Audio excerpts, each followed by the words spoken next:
ওই অন্ধকার কবরে যখন নেওয়া হবে, কবরের সাইজটা সমান। ইমামের কবর বড়, মুসল্লিদের কবর ছোট এমন হবে না। ওই কবরের সবার সাইজও সমান। কবরের মধ্যে রাখিয়া মাটি পাড়াইয়া পাড়াইয়া দিয়া সবাই যখন চলে যাবে, আজকে আমি চোখ বন্ধ করে দেখি আমার ডানে কত বন্ধু, বামে বন্ধু, অভাব নাই। সামনে পেছনে আমার ভক্তবৃন্দের অভাব নাই। আমার টাকা, আমার বাড়ি গাড়ির অভাব নাই, ক্ষমতার দাপটের অভাব নাই। কিন্তু একবারও কি চিন্তা করে দেখছো, চোখ দুইটা বন্ধ করে মরণটা যখন আসবে, মসজিদের খাট আমার ঘরের দরজায় এসে হাজির হয়ে যাবে।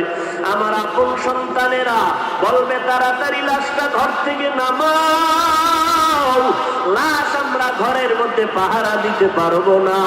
গেঞ্জিটা বেলেট দিয়া কেটে কেটে রেখে দিবে।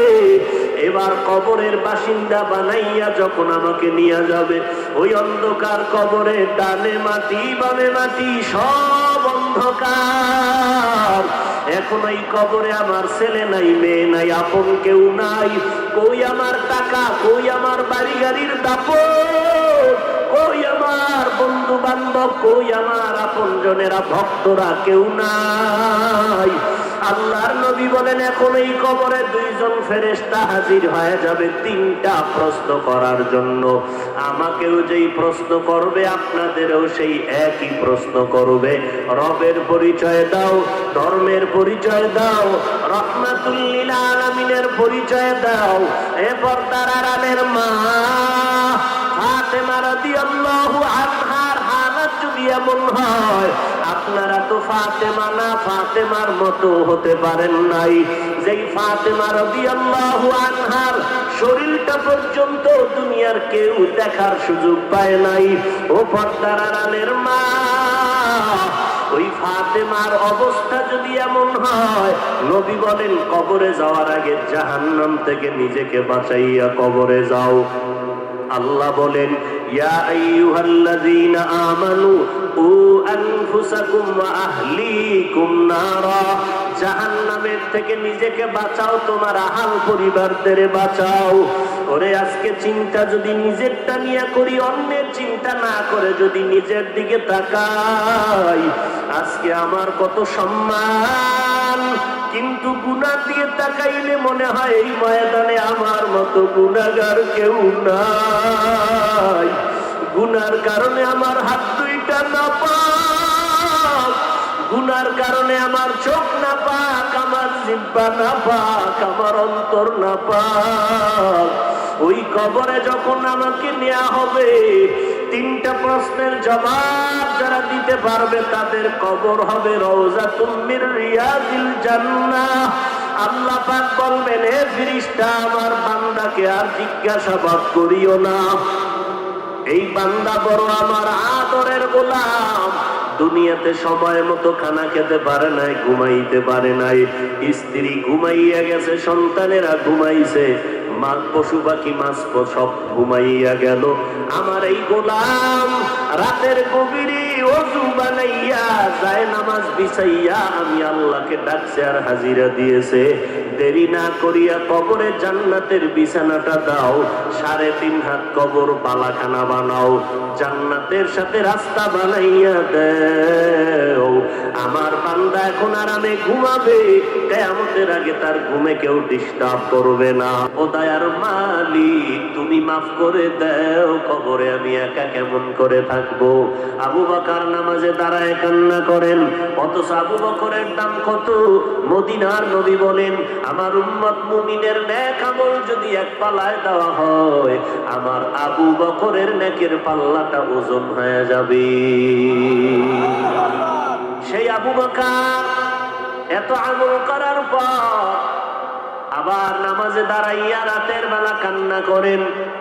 নবীজি বলেন, আবু বকর, আপনি নামাজে কেন কান্না করেন? বলে, জাহান্নামের আযাবের ভয়ে কান্না করি। ও নবী, কান্না করার কারণ? নামাজের মধ্যে কোরআন শরীফের একটা আয়াত আমারে কান্দাইয়া দিল। কি আয়াত? ইন্নাল্লাহ আশতারা মিনাল মুমিনিনা আনফুসাহুম ওয়া আমওয়ালাহুম বিআন্না লাহুমুল জান্নাহ। আল্লাহ পাক বলেন, নিশ্চয়ই আমি মুমিনের জান মাল কিনে নিয়েছি, বিনিময় আমি আল্লাহ মুমিনের জান্নাত দিয়ে দিয়েছি। আমাদের জান মাল কে নিছেন? বিনিময় কি দিছেন? আমাদের জান্নাত। এটা দুঃখের খবর না খুশির খবর? নবী বলেন, আবু বকর খুশির খবর, এত সুন্দর আনন্দের খবর পেয়ে কেন কাঁদেন? আবু বকর বলেন, পয়গম্বর আমার কান্নার কারণ, আল্লাহ এমনি আবু বকরের এত দামি বানায় নাই। যখন নবীর ইন্তেকাল হয়ে যাবে, ইযা জাআ নাসরুল্লাহি ওয়াল ফাতহ ওয়া রাআইতান নাসা ইয়াদখুলুনা ফি দীনিল্লাহি আফওয়াজা, নবীকে আল্লাহ আয়াত নাযিল করে বললেন, বিজয়ের সময় আপনার হে নবী, দলে দলে দলে দলে বিধর্মীরা কালেমার পতাকা তলে ডুবতেছে। সাহাবায়ে কেরাম খুশি, সব মুসলমান হয়, দলে দলে মানুষ কালেমার পতাকায় ঢুকে, মানুষগুলো তওবা করে, চতুর্দিক থেকে শুধু বিজয়ের আওয়াজ আসতেছে, মুসলমানের বিজয়। সাহাবায়ে কেরামরা খুশি হয়, আবু বকরের মতো বান্দা চোখের পানি ছেড়ে কান্না করে। সাহাবায়ে কেরাম বলেন, আবু বকর খুশির সংবাদ আসলো, ইযা জাআ নাসরুল্লাহি ওয়াল ফাতহ ওয়া রাআইতান নাসা ইয়াদখুলুনা ফি দীনিল্লাহি আফওয়াজা, এত সুন্দর খুশির খবর পাইয়া আমরা সবাই আনন্দে আছি, আপনি কেন কান্না করেন? আবু বকর ডাক দিয়ে কয়, আমি তো মূল হাকিকতের মধ্যে নজর করে দেখলাম, খুশি উপর দিয়ে দেখা যায়, ভেতরে কান্নার আওয়াজ। বলে কেমন কান্নার আওয়াজ? বলে মানুষগুলো দেখা যায় মসজিদ ভর্তি, মসজিদের কোনো জায়গা নাই, ফাঁকা নাই, একতলা মসজিদ দোতলা হয়ে গেল, দলে দলে মানুষ জুমার মসজিদে ঢুকতেছে, দলে দলে ওয়াজের প্যান্ডেলে আসতেছে। কিন্তু হাকিকতের মধ্যে নজর করে দেখলাম, এই মানুষগুলো শুধু জুমা পড়ে মানুষকে দেখানোর জন্য, অন্তরের মধ্যে কোনো মহাব্বত নাই, অন্তরের মধ্যে রসুলের সুন্নত নাই। এমন কি অবস্থা যে জুমার মসজিদে আসিয়াও সালামটা ফিরাইয়া দৌড় দেয়, পরে 4 রাকাত সুন্নাত নামাজটাও তারা পড়ে না। তাহলে হাকিকতের মধ্যে ভেজাল আছে না নাই? আবু বকর বলে, উপর দিয়ে দেখতেছি দলে দলে মুসলমান, কিন্তু ভেতরের হাকিকত বড় দুঃখ। বলে কি দুঃখ? বলে আল্লাহ হাকিকতে জানাইয়া দিছে, আমার নবী আর বেশি দিন থাকবেন না, আল্লাহর কাছে মোলাকাতে চলে যাবেন। আমার নবীকে হারাইয়া আমি আবু বকর এতিম হয়ে যাব, আর ওই সময় আর নবীর চেহারা দেখতে পারবো না।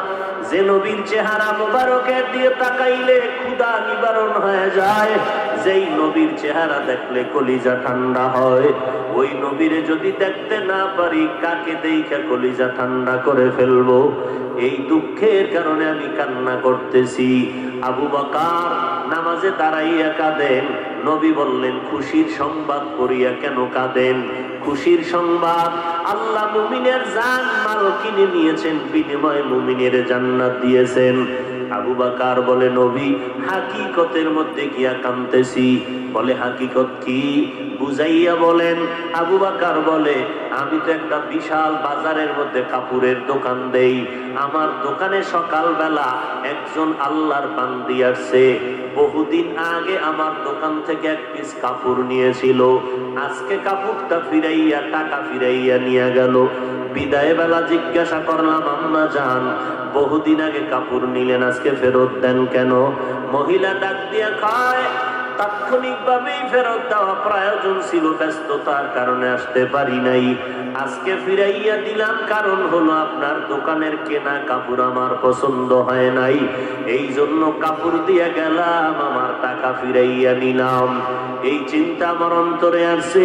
আল্লাহ পাক মুমিনের জান মাল নিয়ে নিছেন, বিনিময়ে জান্নাত দিয়েছেন। কিয়ামতের ময়দান যেদিন কায়েম হয়ে যাবে, আল্লাহ তাআলা কাহ্হারিয়াতের সাইনবোর্ড লাগায় দিবেন। আল্লাহ পাক এত রাগান্বিত হবেন, দুনিয়ার কেউ ভাবে নাই যে এত রাগ আমার আল্লাহর আছে। আল্লাহ তাআলা হাসরের ময়দান কায়েমের পরে সূর্যটাকে নিচে নামায়া দিবেন। সূর্যকে বলবে, সূর্য তোর যত তাপ আছে জমিনের মধ্যে ছেড়ে দে। সূর্যের গরম এত বেশি শুরু হবে, জমিনটা পুরিয়া তামা হয়ে যাবে। নবীরা পর্যন্ত, যাদের কোনো গুনাহ নাই, নবীরা পর্যন্ত নাফসি নাফসি নাফসি বলে কান্না করবেন। ওই সময় মানুষের মাথার মগজগুলো সূর্যের গরমে ভাতের মারের মতো ফুটতে থাকবে। পায়খানার রাস্তা দিয়া পেটের নাড়ি ভুঁড়িগুলো পড়তে থাকবে। আপন আপন বলতে কেউ থাকবে না। ওই সময় আল্লাহর আদালতে দাঁড়াইয়া সব মানুষের হিসাব নিবেন আমার আল্লাহ। ওই সময় যদি আল্লাহ আবু বকরকে ডাক দেয়, আবু বকর আসামির কাঠগড়ায় দাঁড়ায় যাবে। আল্লাহ যদি জিজ্ঞাসা করে, আবু বকর, আমি তোমার জান মাল নিয়েছি, বিনিময়ে জান্নাত দিয়েছি, বলো আমার জান্নাতটা কামাই করার জন্য তুমি কি আমল করেছো? তখন যদি আমি আল্লাহকে বলি, হে মালিক, নামাজ পড়েছি, রোজা রেখেছি, জিকির করেছি, তাহাজ্জুদ পড়েছি, কোরআন তেলাওয়াত করেছি, জিহাদের ময়দানে সময় দিয়েছি, সারা রাত্র ঘুমাই নাই, আপনার মোহাব্বতে যায় নামাজে কাটাইছি, নবীজির দরবার থেকে দূরে যাই নাই। আল্লাহ পাক যদি তাৎক্ষণিকভাবে আমাকে হাসরের ময়দানে বলিয়া ফেলেন, হে আবু বকর, আমার জান্নাতটা ফিরাইয়া দাও, তোমার জানমাল ফিরাইয়া নাও, তোমার জান আর মাল নিয়ে তুমি জাহান্নামে যাও, আমার জান্নাতটা ফিরাইয়া দাও। আল্লাহকে যদি তখন বলি, আল্লাহ কেন? আল্লাহ যদি বলেন, ও আবু বকর, তুমি যত আমল করেছো আমার দরবারে একটা আমলও পছন্দ হয় নাই। যেমন ওই মহিলাটা আমার দোকান থেকে কাপড় নিয়ে ফিরাইয়া টাকা নিয়ে গেল, কেন? বলে তোমার দোকানের কাপড় আমার পছন্দ হয় নাই। আল্লাহ যদি বলে, আবু বকর, আমার জান্নাত আমাকে ফিরায় দাও, তোমার জানমাল নিয়ে জাহান্নামে যাও, তোমার নামাজ রোজা তেলাওয়াত আমি আল্লাহর কাছে পছন্দ হয় নাই, বলেন নবী, ওই সময় আমার হাতে জাহান্নামের হ্যান্ডকাপ লেগে যাবে, জাহান্নামের দিকে ফেরেশতারা আমাকে নিয়ে যাবে। ওই সময় আমি আবু বকরের কি উপায়? এই ভয় আমি আবু বকর অজর দ্বারায় কান্না করতেছি। এই জন্য বলছি, মুসলমান, জান্নাতের টিকিট পাওয়ার পরে আবু বকরের মতো গোলাম কেন চোখের পানি ছেড়ে কান্না করলেন, নফল ইবাদত করলেন? অতএব আজকে যারা আমল লাগবে না লাগবে না বলিয়া যেই টুপিওয়ালারা উম্মতের ধোঁকা দেয়, নফল নামাজ লাগবে না, কাজা নামাজ লাগবে না, জুমার আগে সুন্নত লাগবে না, এদেরকে চিহ্নিত করে নাও, এরাই হলো উলামায়ে আহলে বাতিল। এরা হক না বাতিল? ইলমে রায়ে জাজ করদান বেহিসাব, খলকে রাদাতান জওয়াবে বাসওয়াব, আপনা দারাত দোস্তে খলকা জারেরা, মিস্তেই খসলত একে দিনদারেরা। আমল লাগবে নি? আল্লাহ পাক বলেন, আমল লাগবে কার? আমি ঘোষণা দিয়া দিলাম, এই জমিনের মধ্যে যারা রবের সাথে মোলাকাত করতে চায়। কার সাথে? রবের সাথে যারা মোলাকাত করতে চায়, ও নবী, তাদের জন্য কর্মসূচি, তারা আমলে সালেহ করবে, নেক আমল করবে। আর যারা রবের সাথে মোলাকাত করতে চায় না, এদের কোনো আমলের কোনো প্রয়োজন হবে না। যারা রবের সাথে মোলাকাত করতে চায় তাদের জন্য নেক আমল। কিন্তু রবের চিনি না, মোলাকাত কখন করব? একজনারে চিনলে, জানলে, মোহাব্বত পারলে না, এবার মোহাব্বতের টানে বলবো তারে দেখতে চাই। মুসা নবী তুর পাহাড়ে গেলেন আগুন আনার জন্য। আগুন আনতে গিয়া রবের সাথে কথা শুরু হলো। কথা বলতে বলতে বলতে বলতে মোহাব্বত শুরু হয়ে গেল। এমন মোহাব্বত, এবার ডাক দিয়ে কয়, রে আল্লাহ, গোপনে কত আওয়াজ শুনাইলেন, এখন আর ভালো লাগে না, রব্বি আরিনি, দেখতে মনে চায়। ও মালিক, কুদরতের হাত দিয়ে আমার সাথে একটু মোলাকাত করবেন, পর্দাগুলো খুলে দেন, আমি আল্লাহ আপনার সাথে মোলাকাত করতে চাই। আল্লাহ বলেন, লান তারানি, কখনো তুমি আমাকে দেখতে পারবা না। মুসা নবী বলে, না দেখে আমি এখান থেকে যাব না। এমন মোহাব্বত আর মায়া পারে গেল, এখন তোমারে না দেখলে কলিজা ঠান্ডা হবে না। অতএব ওই আল্লাহর বান্দা রবের সাথে মোলাকাতের তামান্না তখনই তৈরি হবে যখন বান্দার মধ্যে রবের পরিচয় আসবে। আসলে আমরা এখন তো রবের চিনি না, মোলাকাতের তামান্না আসবে কখন? আর যদি রবের চিনতাম তাহলে জীবনটা গেলেও সুদের টাকায় ব্যবসা করতাম না। রবের পরিচয় তো জানলাম না, কে আমার রব, ওই রব আমার কেমন, রবের তো কোনোদিন দেখলাম না। এজন্য আহলুল্লাহ যারা, খাঁটি আল্লাহ ওয়ালা যারা, আউলিয়ায়ে কেরাম যারা, তারা বলেন, মান আরাফা নাফসাহু ফাকাদ আরাফা রাব্বাহ। যেই বান্দা বান্দি নিজেকে চিনে সে তার রবেরও চিনে। আল্লাহ বলেন, ওয়াফি আনফুসিকুম আফালা তুবসিরুন। ও বান্দা, তুই কই তালাশ করো আমাকে? আমারে যদি খুঁজতে চাও, পেতে চাও, আমেরিকা, লন্ডন, লেবাননে যাওয়া লাগবে না, নিজের মধ্যে একটু খুঁজিয়া দেখ, আমি আল্লাহর কুদরতের ঘেরা। নিজের মধ্যে তালাশ করো, আমার আল্লাহকে পাইবা।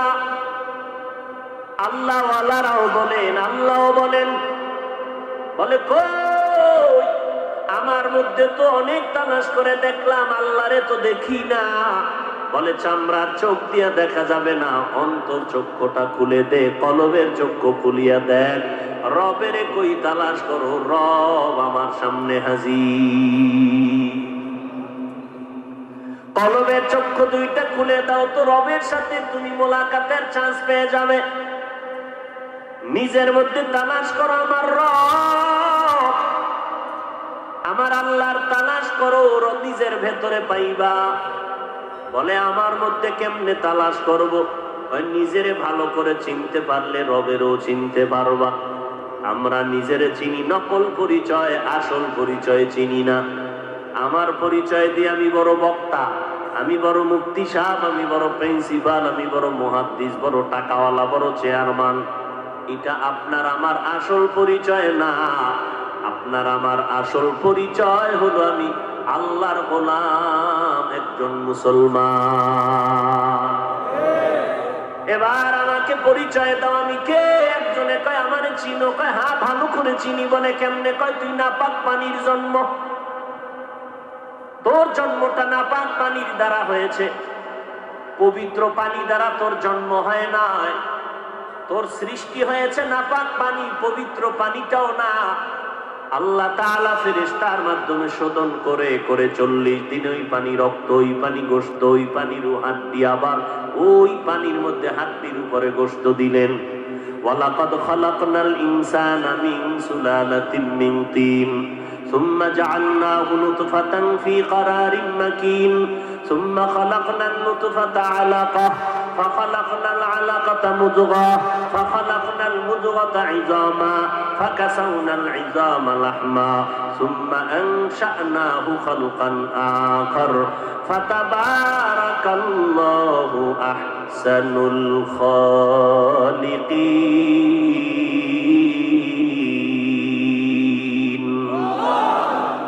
আল্লাহ তাআলা বলেন, শক্ত মাটি নাপাক পানির দ্বারা তোমারে বানাইয়া 40 দিন শোধন করে করে ফেরেশতার মাধ্যমে ওই নাপাক পানি রক্তটারে আবার 40 দিন শোধনের দ্বারা এবার গোশত, হাড্ডি, এর উপরে আবার গোশত দিলাম। এ বান্দা, রবের পরিচয়টা নাও। এত বিশাল আসমান আমি আল্লাহ বানাইছি, আর কেউ বানায় নাই। এই আসমানটা যিনি বানাইছেন তিনি আমার যেমন রব, আমারেও যিনি বানাইছেন তিনিও আমার রব। সূর্যটারে যিনি বানাইছেন তিনিও আমার যেমন রব, আমার যিনি বানাইছেন তিনি সেই একই রব। নজর করে দেখছো রে গোলাম, এ জমিন থেকে 500 বছরের দূরত্ব প্রথম আসমানটা 500 বছরের মোটা, এর উপরে আবার খালি জায়গা 500 বছরের ফাঁকা, এরপরে আবার দ্বিতীয় আসমান 500 বছরের মোটা। এই রকম উপরে 7টা মহাশূন্য, 7টা আসমান আল্লাহ বানাইছেন, 7টা জমিন বানাইছেন। ও বান্দা, নজর করে দেখছো এত বিশাল আসমানটা আল্লাহ বানাইলেন, এত বিশাল 7টা আসমান মহাশূন্য আর জমিন 7টা।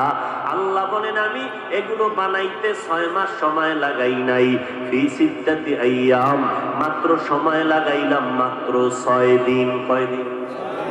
এই 6 দিনের বানানো আসমানটা আমি যেইভাবে সেটিং করে দিলাম ওইভাবে আছে, নড়াচড়াও করে না, একটা নিচের থেকে খুঁটিও নাই, উপর থেকে রশি দিয়ে কোনো টানাও দেই নাই, এইভাবে সুন্দর করে আমি সেটিং করে রাখলাম। নজর করে দেখবি কেউ না, তিনি হলেন আমার রব। অথচ বান্দা নজর কর, এত বিশাল আসমান জমিন বানাইলাম মাত্র 6 দিনে, আর তোর মতো বান্দাটা মায়ের গর্ভে নাপাক পানির থেকে আমি আল্লাহ মায়ের গর্ভে বানাইতে 6 দিন আর 6 ঘন্টা না, তোর মতো বান্দাটারে বানাইতে সময় নিলাম 6 মাসের উপরে। এত বিশাল আসমান বানাইতে সময় নিলেন 6 দিন, আর আপনার আমার মতো 1 কেজি ওজনের বান্দাটারে মায়ের গর্ভে বানাইতে সময় নিলেন 6 মাসের উপরে। কারণটা কি একটু চিন্তা করা দরকার। এই চিন্তা করার মতো আকল জ্ঞান আল্লাহ গরু ছাগলের দেয় নাই, আল্লাহ মানুষকেই মেধা দান করেছেন। এজন্য আল্লাহ পাক বলেন আফালা তাকিলুন আফালা তুবসিরুন আফালা তাতাফাক্কারুন। ও বান্দা, কেন একটু গবেষণা করো না, কেন চিন্তা করো না, কেন আমার কুদরতের দিয়ে তাকাইয়া দেখো না রে গোলাম। এত বিশাল আসমানটা বানাইতে সময় নিলাম 6 দিন, তোমার মতো বান্দা বান্দি মায়ের গর্ভে বানাইতে সময় নিলাম 6 মাসের উপরে। ও বান্দা, কেন জানোনি? আমি আল্লাহ তোরে বড় আদর করে বানাইছি। আমি আল্লাহ, আমি রব, আমি তোমার এমন রব। আমি আল্লাহ কেমন আদর করে বানাইছি, আস্তে আস্তে আস্তে আস্তে করে বানাইয়া আমি আল্লাহ তোমার সুন্দর চেহারাটা কুদরতের হাত দিয়া বানাইয়া দিলাম। এমন সুন্দর চেহারা বানাইছি সারা দুনিয়ার মানুষ আওয়াজে মিল নাই। আমি আল্লাহ এত সুন্দর করে বানাইয়া প্যাকেটের মধ্যে প্যাকেট দিয়ে কাভারিং করে দিলাম, বিন্দু থেকে বিন্দু বাতাস ঢুকার আমি সুযোগ দেই নাই। দুনিয়াতে আসার পরে বান্দা তুই কি খাবি, আমি আল্লাহ খানার আয়োজন করে দিলাম। এত সুন্দর খানার আয়োজন। দুনিয়ার মানুষ বাচ্চার জন্য আম্মা জান সুজি পাকায়, সুজিটার জন্য চিনি লাগবে, দুধ লাগবে, লবণ লাগবে, গরম করা লাগবে, পানি লাগবে, চুলা লাগবে, পাত্র লাগবে। এই সুজিটারে গরম করিয়া আবার পাত্রে ঠান্ডা করে আধা ঘন্টা পরে 2-3 চামচ বাচ্চাটারে দেয়, 4 ঘন্টা পরে অবশিষ্ট সুজি ফালাইয়া দেয়, কারণ নষ্ট হইয়া গেছে। এই সুজি বাচ্চাটারে দিলে পেট নষ্ট হয়ে যাবে। আল্লাহ পাক বলেন আমি তোর কেমন মায়ার রব, তোরে আমি দুনিয়াতে পাঠাবার আগে তোর মা বাবা কোনোদিন আমাকে বলে নাই।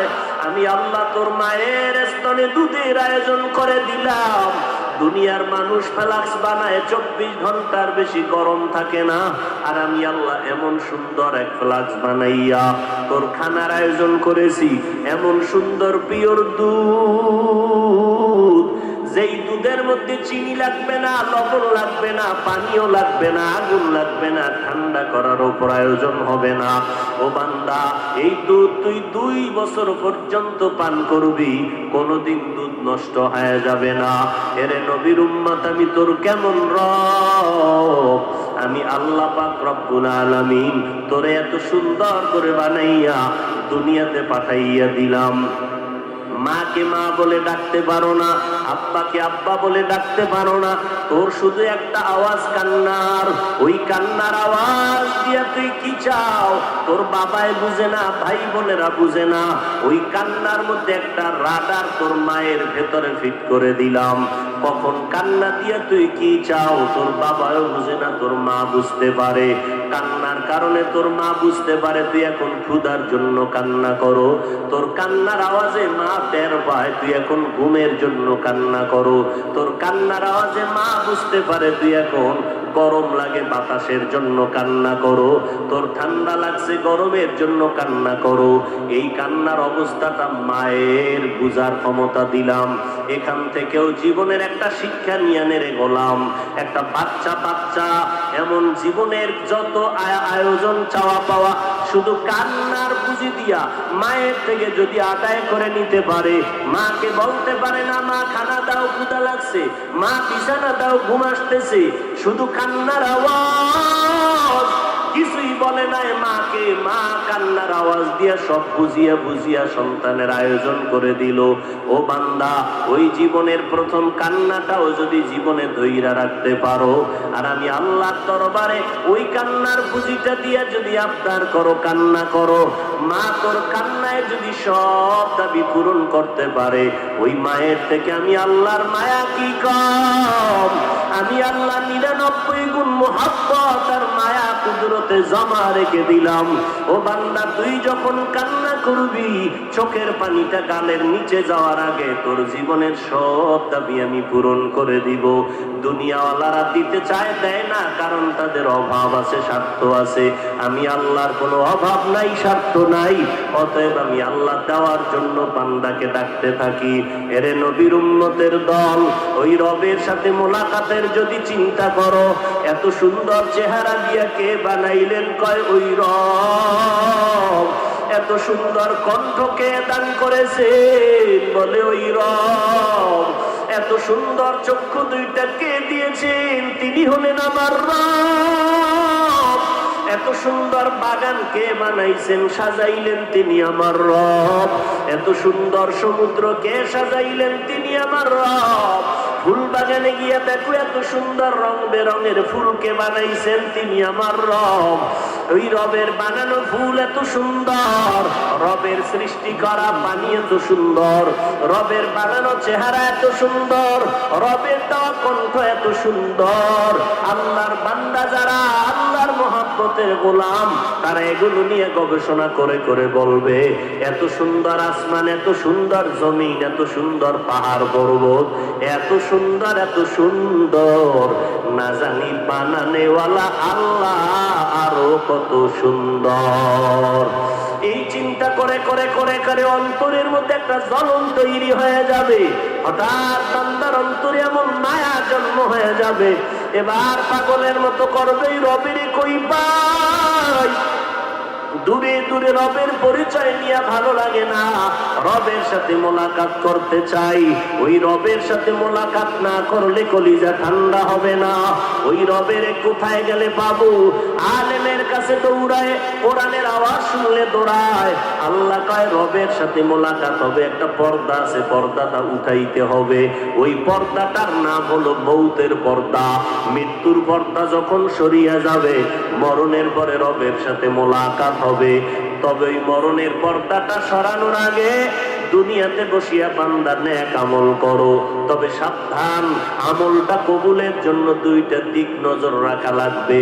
এক নম্বরে, আল্লাহর দরবারে আমলটা কবুল হওয়ার জন্য পরিপূর্ণ লাগবে ইখলাস। ইখলাস ছাড়া আমল কবুল হবে না। এবং সতর্কতা অবলম্বন করা লাগবে। আমলের মধ্যে যেমন ইখলাস পূর্ণাঙ্গ লাগবে, তেমনি ভাবে পরিপূর্ণ শিরিক থেকে আমলকে মুক্ত রাখতে হবে। কারণ শিরিক এমন একটা অপরাধ, যেই কারণে আমলটা আল্লাহর কাছে কবুল হবে না, বরং শিরিকের কারণে আমল নষ্ট হয়ে যায়। আল্লাহ বলেন, ফালা নুকিমু লাহুম ইয়াউমাল কিয়ামাতি ওয়াজনা। কিয়ামতের ময়দানে শিরিক যুক্ত আমল আল্লাহ ওজনেই উঠাবেন না। এরে নবীর উম্মতের দল, ওই আমল করা লাগবে নেক আমল। নেক আমল বান্দা, ভালো কথা বলা নেক আমল, হাসি দিয়া কথা বলা নেক আমল, মুসলমানের সাথে প্রথম সালাম দাও নেক আমল, রাস্তায় হাঁটো ডাইনে হাঁটো নেক আমল, যা কিছু খাও পান করো ডান হাতে খাও পান করো নেক আমল, নামাজ পড়ো পর্দা করো হালাল খাও নেক আমল, মানুষের জন্য দোয়া করো নেক আমল, মানুষের প্রশংসা করো নেক আমল। ও বান্দা, নেক আমল বেশি বেশি করো আল্লাহর মহব্বতের জন্য। ব্যবসা করো নেক আমল, চাকরি করো নেক আমল, বিয়ে শাদী করো নেক আমল। তবে তখনই ওই আমলটা আল্লাহর মোহাব্বত ইখলাসের সাথে হবে যদি নবীর তরিকা মতো করতে পারো, আর কাউকে দেখানোর জন্য না, আল্লাহকে রাজি খুশি করার জন্য। এবং সতর্ক, শিরিকের গন্ধ যেন আমলের মধ্যে না ঢুকে, কারণ আল্লাহ বলেন ওমাই ইউশরিক বিল্লাহ ফাকাদ হারামাল্লাহু আলাইহিল জান্নাহ, যারা শিরিক করবে তাদের আমলের বিনিময় আল্লাহ বলেন এই সমস্ত শিরিক যুক্ত কারণে আমল নষ্ট, আর এর পরিণাম ফলে আমি বলে দিলাম জান্নাত হারাম হয়ে যাবে, জাহান্নাম অবতারিত হয়ে যাবে। এর নবীর উম্মতের দল, আমল যে যত বেশি করবে আল্লাহর দরবারে তার মর্যাদা তত বেড়ে যাবে। একের পিঠে শূন্য দিলে যেমন একের মান বাড়ে, আমলের মাধ্যমে ঈমানের মান বাড়ে। আর এই আমলকে শুদ্ধ করার জন্য ইখলাস অন্তরে তৈরি করা লাগবে, আর ইখলাস পরিপূর্ণ অন্তরে হাসিল করার একমাত্র পথ এই জমিনের মধ্যে যারা আল্লাহওয়ালা, ওলিয়ে কামেল, আউলিয়ায়ে কেরাম, তাদের সোহবতে গিয়া নেক নজর দিয়া তারপরে কলবের পাওয়ার বাড়াতে হবে, আমলের লাইনে মুজাহাদা করতে হবে। এরে নবীর উম্মতের দল, আল্লাহর দরবারে আমলের বড় দাম। এরে পর্দার আড়ালের আম্মা জানেরা, নবীজির মেয়ে ফাতেমা রাদিয়াল্লাহু তাআলা আনহা কত দামি, জান্নাতের নারীদের সরদারিনী ফাতেমা।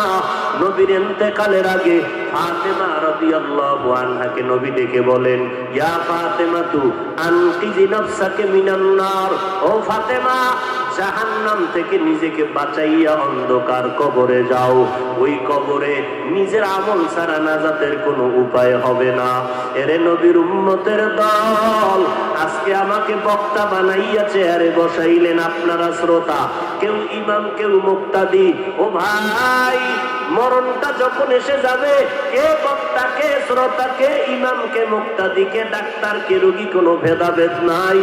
ডাক্তারেরও সাদা 3টা কাফন পরাবে, রোগীরও সাদা 3টা কাফনের প্যাকেট করা হবে।